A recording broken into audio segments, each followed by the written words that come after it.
dias atrás, o Al Green, lendário cantor de soul music, completou 76 anos. Pois é. E aí, isso me deu a ideia de fazer esse vídeo aqui para vocês, para mostrar o quanto a obra dele precisa ser conhecida por todos vocês.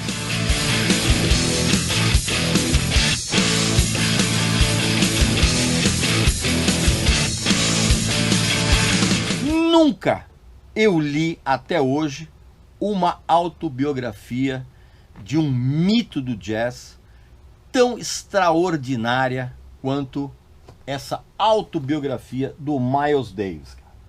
Evidentemente, cara, um gênio do jazz. Esse livro aqui, ele é desconcertante na maioria do tempo em que você vai passar lendo isso aqui. Porque são tantas as histórias absurdas, pro bem e pro mal, protagonizadas pelo Miles Davis, que você chega você está no meio da leitura, você fala, não é possível que tenha acontecido isso. É uma autobiografia inacreditável que revela tudo o que aconteceu, não apenas com o Miles, mas em toda a história do jazz durante décadas, tá? Tudo contado em primeira pessoa. É uma obra-prima que você não pode deixar de ter na sua biblioteca e você pode adquirir esse livro com um desconto espetacular. Basta que você clique aqui no link abaixo, preencha o cupom de desconto com Regis Tadeu Indica e na hora de finalizar a compra você vai ter o melhor desconto da internet. É simplesmente imprescindível que você tenha esse livro aqui na sua coleção. E se você adquirir o kit desse livro, você recebe também, olha só que legal, um adesivo de um trompete, você recebe um marca-texto personalizado e você recebe esse pôster aqui, cara. Olha que pôster sensacional do Miles Davis, cara. Lindo, absolutamente lindo. Isso, claro, se você adquirir o kit, né? É de cair o queixo, eu garanto. Meu amigo e minha amiga, e ele tem discos geniais, a voz dele é simplesmente inacreditável e você realmente tem que conhecer não só a história dele, como repleta de confusões, como eu vou contar aqui, mas também de discos absolutamente brilhantes. Assim como brilhante era o dom que o Al Green, desde criança, logo aos 10 anos, ele começou a mostrar ao lado da irmã dele, porque eles montaram um grupinho chamado Greene Brothers, né? O sobrenome do Al Green era Greene. E aí junto com a irmã ele fez esse grupinho, mas a família era muito religiosa, a ponto do pai do Al Green ter expulsado o moleque de casa na adolescência, depois que ele flagrou o então adolescente Al Green ouvindo discos do Jack Wilson. Pra você ter uma ideia, o cara foi expulso de casa por causa disso, porque estava ouvindo música secular, vamos dizer assim. E aí, o que aconteceu? O adolescente, né, o Al Green adolescente, foi morar com uma prostituta. E logo ele acabou virando meio que cafetão. E foi quando ele começou a usar umas substâncias proibidas, né? Se é que você me entende. Quando ele, já fora de casa, né? Ele continuou, inclusive, a frequentar os estudos, aquela coisa toda, mas ele era cafetão ao mesmo tempo, uma coisa muito doida. E aí, longe da família, ele acabou passando a ouvir tudo o que ele podia de cantores incríveis como o Wilson Pickett e o Elvis Presley, cara, que ele adorava o Elvis Presley.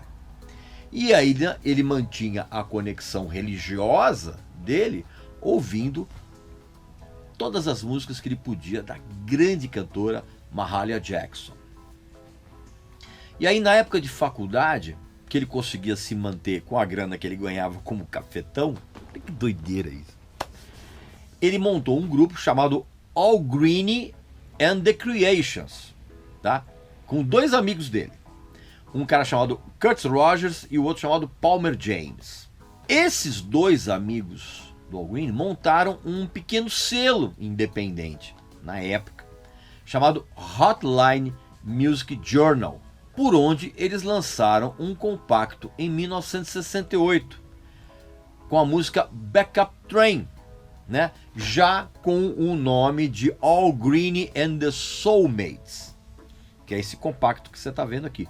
Raríssimo, que eu estou atrás desse disco aqui há décadas, mas nunca encontrei. Esse compacto ele acabou fazendo um sucesso meio que inesperado, tá? Inclusive ele chegou a entrar nas paradas americanas da época. Quando eles resolveram capitalizar esse sucesso e soltar um álbum com esse mesmo título, só como Al Green, esse disco foi um fracasso de vendas, esse álbum, muito grande. E teria acontecido com o Al Green o que aconteceu com muita gente, né, que acabou ficando pelo caminho depois de um fracasso de vendas, se não fosse, mais uma vez, né, por aquele acaso que a gente sempre fala, aquele alinhamento de planetas, porque o Al Green ele conheceu um produtor chamado Willie Mitchell, que ficou muito impressionado com a voz do Al Green e ficou tão impressionado que ele acabou contratando o jovem para o seu próprio selo, né, o Hi Records, porque ele ficou realmente muito impressionado com o estilo do cara, porque ele misturava Jack Wilson, Sam Cooke, Wilson Pickett e James Brown.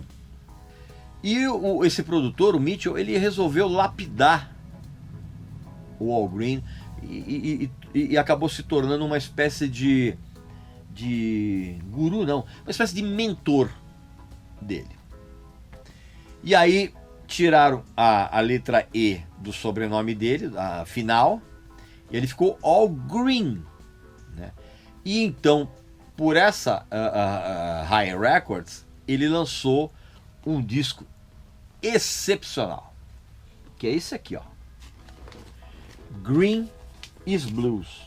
Até vou tirar aqui para vocês, para mostrar aqui para vocês. Não sei se vai dar, para não dar reflexo. Esse disco aqui, disco sensacional, tá? Esse disco aqui é bem difícil de encontrar. Enfim, aí ele lançou esse disco e aconteceu um sucesso, vamos dizer assim, moderado, né? Mas então ele lançou por essa gravadora um outro álbum. Teve um sucesso moderado e ele acabou lançando um outro disco aqui, que é esse aqui, ó, o Al Green Gets Next to You, de 71. O Green is Blues é de 69. Esse aqui já é de 71, que teve um sucesso bem maior, porque foi alavancado por uma versão que o Al Green gravou aqui de uma bela canção do Temptations, que é uma música chamada I Can Get Next to You. Essa música fez um sucesso muito grande em 71. E principalmente pelo quase estouro, né, um sucesso realmente muito grande, de uma canção chamada Tired of Being Alone, né, que depois foi lançada em compacto e ganhou disco de ouro. Aí a carreira começou a deslanchar. E aí, meu amigo e minha amiga, quando a carreira deslanchou, ele então estourou, arrebentou, cara, com esse disco aqui que eu vou mostrar pra vocês aqui. Pô, a capa... Ih, rapaz, agora que eu vi que quebrou aqui, ó, mas eu vou trocar o estojinho. Ele estourou com esse disco aqui, ó, Let's Stay Together, em 1972. E a faixa título, cara, meu amigo, minha amiga, ele arrebentou, né? E aí, pra aproveitar esse sucesso estrondoso que ele teve, no mesmo ano saiu esse outro disco aqui também, que é muito bom, que é o I'm Still in Love with You, né? Incrível. E aí, na sequência, aí veio um disco atrás do outro, um mais legal que o outro, inclusive um disco excelente chamado Call Me, que eu infelizmente não tenho, um disco de 1973, e também no mesmo ano saiu esse aqui, ó, Living for You, tá? Os dois discos de 1973, cara. Aí veio uma sequência de álbuns que realmente sedimentou todo aquele sucesso que o Al Green teve. Que um deles é esse aqui, ó, o Explores Your Mind, de 1974. Vou tirar aqui para vocês, para não, tá? Que também é um disco bem difícil de encontrar por aí, tá? Esse disco, inclusive, é aquele que tem a canção Take Me to the River, que foi um grande sucesso do Al Green, e depois, muitos anos depois, ela foi regravada pelo Talking Heads, né? Virou um hit incrível. E aí, depois, vieram outros discos muito bons, cara, como o Al Green Is Love, que eu ainda também não encontrei.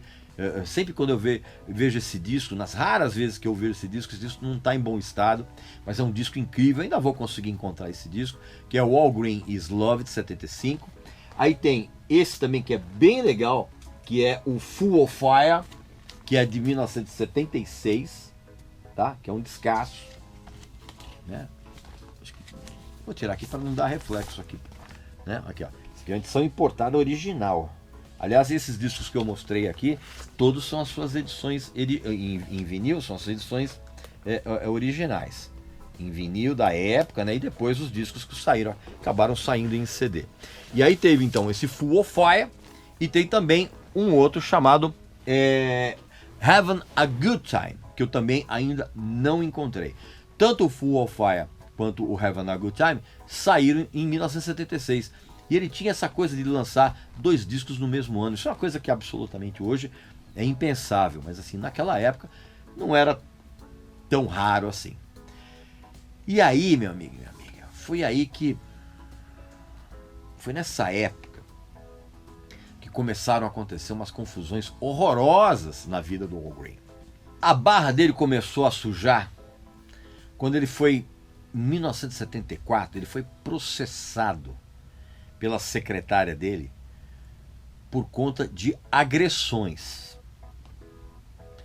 E ele foi também processado pelo tecladista que tocava na banda dele há muito tempo, pelo mesmo motivo, né? O tecladista ele foi agredido numa discussão sobre salários que não tinham sido pagos, e o tecladista ele apanhou do Al Green e dos 2 guarda-costas que ele tinha na época. Uma das amantes que o Al Green tinha queimou o cara com um caldo fervente durante uma discussão, porque o Al Green disse para ela que não iria se casar. Detalhe, essa amante do Al Green já era casada e já tinha 3 filhos. E ela jogou esse caldo fervendo nele, tanto que inclusive ele depois teve que ir para o hospital e fazer enxerto de pele, pra você ter uma ideia de como foi grave a coisa. E ela jogou esse caldo nele e cometeu suicídio na casa dele, na sequência. E aí, depois que o Al Green saiu do hospital, né, que fez enxerto de pele na barriga, no braço, no negócio todo, ele ainda foi ameaçado com um revólver pelo primo dele. Porque o primo estava achando que ele tinha ficado com uma grana, uma confusão absurda. Aí, tempos depois, a mulher do Al Green pediu divórcio, alegando violência doméstica frequente. E ela alegou, cara, que uma das surras que ela tomou, cara, é porque ela não queria fazer sexo com ele estando grávida. Cara, todas essas confusões que foram evidentemente noticiadas pelos jornais da época acabaram afetando muito as vendas de um álbum que ele lançou em 1977, que é um disco injustiçado chamado The Bell Album, que eu também não consegui encontrar até hoje esse disco. Isso é outra história. E aí, meu amigo e minha amiga, foi então que veio uma vontade de ser pastor de igreja. Cara. Vou explicar por quê. O Al Green, ele ainda soltou um disco bom chamado Truth and Time, em 1978. E as vendas foram muito fracas. E essas vendas acabaram afastando o Al Green dos holofotes do show business, né? Como um artista de ponta.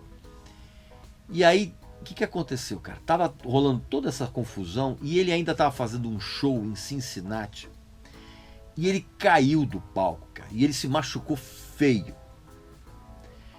E aí, no hospital, o Al Green, diz ele que ele teve uma visão e ele falou, cara, eu preciso, tudo isso que está acontecendo é um aviso de Deus, que eu preciso mudar a vida de uma maneira radical.